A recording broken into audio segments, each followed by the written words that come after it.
Tugas berikutnya dari analisis kualitatif adalah classifying. Classifying ini merupakan suatu alat pengorganisasian data berdasarkan karakteristik-karakteristik yang relevan, di mana klasifikasi ini merupakan suatu proses konseptual untuk memecah data dan menetapkan suatu data itu tergabung ke dalam kelompok yang mana. Dengan adanya klasifikasi bisa dianggap dapat mempermudah perbandingan data, jadi perbandingan antara data di satu kategori dengan kategori lainnya. Klasifikasi bisa dikatakan merupakan salah satu proses kunci di dalam analisis kualitatif, karena di dalam proses klasifikasi ini, mengklasifikasikan ini, kita akan menilai berbagai karakteristik tersebut, lalu karakteristik-karakteristik ini dicocokkan ke dalam suatu kategori. Jadi kalau misalnya misalnya ada suatu penelitian ya, berdasarkan jenis-jenis pacar ya atau pria yang diidolakan gitu ya, misalnya yang paling disukai, apakah dia orangnya orang sporty gitu ya, atau dia suka pada seni, atau orangnya itu lucu gitu ya, atau orangnya itu romance gitu. Nah, mungkin ketika orang menjawab atau mendeskripsikan jenis pria yang disukai itu seperti apa, dia tidak akan langsung menyatakan, oh pria ini sportif, saya suka pria yang sportif gitu ya, atau saya suka pria yang suka bermain olahraga gitu. Tapi mungkin mereka akan menyatakan, oh saya suka pria yang badannya sehat, kemudian saya suka pria yang rajin lari pagi. Nah, berarti itu bisa kita kategorikan masuk ke dalam kategori sports ya. Kemudian ada juga mungkin yang menjawab, saya suka pria yang suka ngasih bunga ke ceweknya gitu. Berarti dia masuk kategori ke romance gitu. Nah, ketika kita berhadapan dengan data yang sangat banyak tersebut, kita harus bisa mengkategorisasikan data-data itu untuk membaca atau untuk memahami proses analisis yang ada di dalamnya, untuk memaknai kalimat atau kata-kata yang sudah kita kumpulkan dari responden kita atau dari subjek yang kita teliti.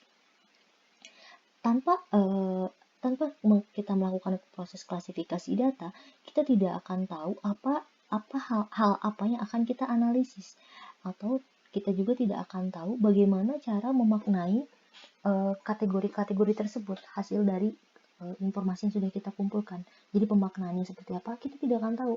Mungkin kalau misalnya tidak dilakukan dengan klasifikasi, ya kita hanya mendeskripsikan saja. Jadi misalnya hanya karakteristik yang disukai itu ada yang suka sepak bola, ada yang suka badannya besar, ada yang suka memberi bunga. Kita hanya memberikan informasi sesuai dengan apa yang diartikan oleh responden, oleh subjek yang kita teliti.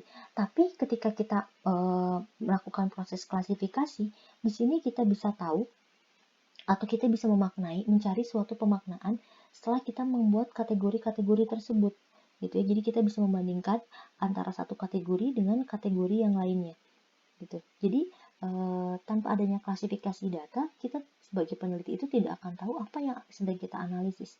Karena dengan kategorisasi data, dengan klasifikasi ini, kita bisa tahu pola-pola dari si data-data tersebut. Karena ada banyak sekali data di sini gitu ya. Kalau kita lihat di dalam sini, di gambarnya, itu ada banyak sekali data, sangat acak. Itu kalau misalnya ditampilkan seperti itu, kita nggak akan tahu pola datanya itu seperti apa gitu. Nah, bisa kita katakan banyak yang berpikiran proses klasifikasi ini baru kita lakukan setelah kita melakukan proses analisis data. Padahal proses klasifikasi data ini merupakan bagian penting dari proses analisis, karena ini menjadi suatu dasar di mana proses interpretasi dan penjelasan itu dihasilkan. Jadi tanpa adanya proses klasifikasi di dalam analisis kualitatif, kita tidak akan tahu bagaimana kita nanti akan menginterpretasikan data-data yang kita miliki. Misalnya si interpretasinya itu apakah mau berdasarkan tadi bidang-bidangnya, atau mau dilihat dari segi fisiknya, atau dilihat dari hobinya gitu. Jadi kita sudah bisa mendefinisikan dulu dari dari kategori-kategori yang sudah kita buat gitu. Klasifikasi ini merupakan bagian penting dari analisis dan juga merupakan proses konseptual di mana ini nantinya akan menghasilkan interpretasi dan penjelasan dari kategori data yang kita miliki. Jadi dengan membagi berbagai data-data yang kita miliki ini ke dalam suatu konteks atau karakteristik yang sama ke dalam suatu kategori, disitulah kita melakukan pemisahan yang jelas gitu ya, melakukan pengelompokan yang jelas yang bisa memisahkan antara karakteristik dari satu kategori dengan kategori lainnya. Kalau di dalam analisis kuantitatif kita kenal dengan namanya mutually eksklusif ya. Jadi satu variabel yang sama atau satu data yang sama itu tidak mungkin dia masuk ke dalam dua kategori. Nah, sama halnya dengan analisis kualitatif. Jadi kalau dia sudah masuk di dalam kategori ini, maka dia tidak akan masuk di kategori yang lainnya. Nah, jadi di situ ada pemisahan yang jelas antara satu kategori dengan kategori lainnya. Sehingga untuk menghasilkan kategori yang lebih logis, bisa saja nanti kategori-kategori itu setelah kita lakukan proses yang mendalam bisa bertambah lagi kategori yang baru, atau bisa juga kategori tersebut dibagi lagi menjadi ke dalam beberapa kategori yang lebih detail atau ke dalam beberapa subkategori gitu. Nah, sehingga bisa kita simpulkan bahwa proses klasifikasi data ini nantinya akan mempermudah untuk membandingkan data yang satu dengan data yang lainnya. Karena di situ kita bisa membaca data ini dalam analisisnya itu bagaimana gitu. Jadi kita bisa menggunakan kategori-kategori ini sebisa mungkin di dalam proses analisis datanya. Nah, yang terakhir, tugas inti dari penelitian kualitatif adalah untuk connecting. Connecting ini adalah suatu tahapan akhir di mana kita mencoba untuk mengidentifikasikan hubungan antara berbagai variabel yang berbeda. Nah, pada tahapan connecting ini bisa jadi merupakan tahapan kalau di dalam tahapan ya analisis kualitatif gitu ya, di dalam level analisis tipe analisis kualitatif bisa ditambahkan sebagai analisis paling akhir ya. Jadi di situ nanti setelah data kita deskripsikan kategorinya, lalu kita buat klasifikasi datanya. Nah, di dalam ketika kita membuat klasifikasi data ini, kita mencari keteraturan dan variasi di dalam data. Nah, jadi di situ kita cari kesamaan-kesamaan datanya itu apa saja, kemudian variasi-variasi dari data, dan berbagai keunikan dari data yang kita miliki itu kita cari. Nah, setelah itu kita cari berbagai keteraturan dan variasi dan lain-lain tersebut, lalu kita lihat bagaimana korelasi antara berbagai kategori data yang sudah kita klasifikasikan, sehingga di situ kita bisa membangun suatu hubungan yang bisa menggambarkan berbagai kategori-kategori tersebut. Koneksi ini tidak akan bisa dibuat tanpa adanya pengembangan ide yang sistematis. Nah, artinya ketika kita mempelajari dengan betul gitu bagaimana data-data yang kita miliki, kita memaknai dengan betul bagaimana informasi dari data tersebut, maka kita bisa membuat suatu konektivitas gitu ya, suatu konektivitas yang bisa menggambarkan sistematika penelitian kita, hasil dari sistematika penelitian kita.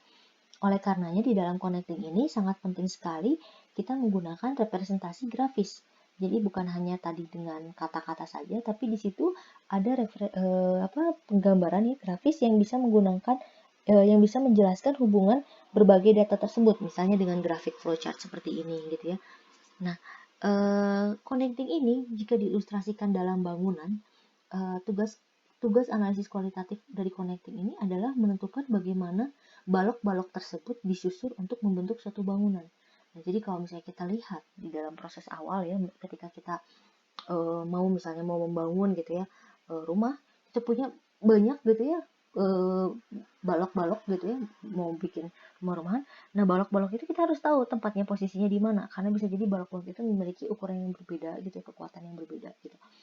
Nah, kita klasifikasikan balok-balok tersebut, lalu dengan connecting ini kita tentukan gitu ya, gimana sih nanti balok-balok ini bisa membentuk bangunan. Nah, di dalam analisis penelitian kualitatif di situ kita juga menentukan bagaimana nanti si kategori-kategori data yang sudah kita kelompokkan ini bisa membentuk suatu konseptual bisa membentuk suatu hubungan gitu atau bisa membentuk suatu sistematika atau ide yang sistematis tadi itu gitu.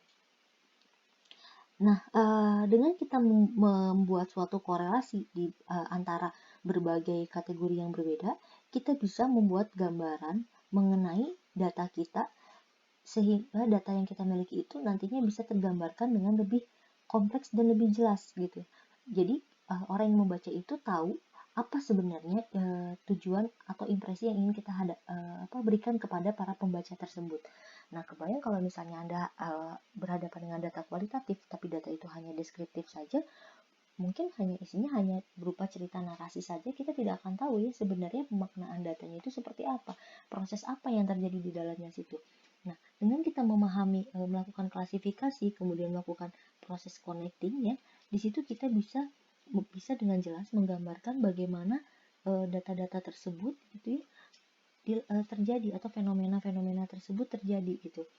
Bagaimana proses yang terjadi di sana, bagaimana tindakan apa pengaruh dari tindakan satu terhadap tindakan lainnya gitu. Itu bisa dijelaskan sampai ke tahapan connecting ini.